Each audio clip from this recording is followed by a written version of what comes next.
Jour de pesée pour Jaco. Après une perte d'appétit, ce hara Macao a repris du poil de la bête. Tu me serres la main? Animaux à plumes, à poil ou à écailles, le quotidien pour Fabien Laurenté. Ce vétérinaire de Saint-Sulpice a choisi de se consacrer aux NAC, les nouveaux animaux de compagnie.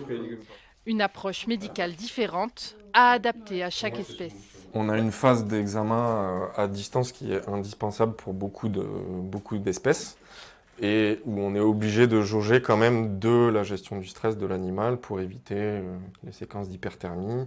Et on a des espèces qui, en montant comme ça en température, peuvent faire des accidents assez désastreux. Donc on essaye de limiter les manipulations les plus stressantes. À 34 ans, ce passionné d'ornithologie et de fauconnerie trouve les NAC fascinants.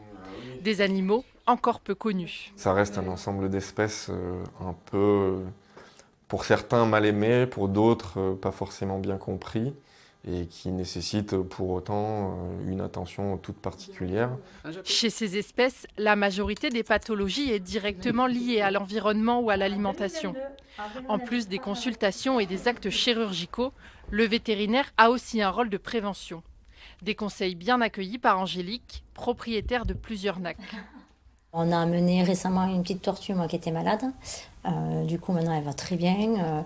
Et on m'a donné beaucoup de conseils, quoi. Surtout leur environnement, quel était plutôt le meilleur taux d'humidité, la chaleur qu'elle devait avoir.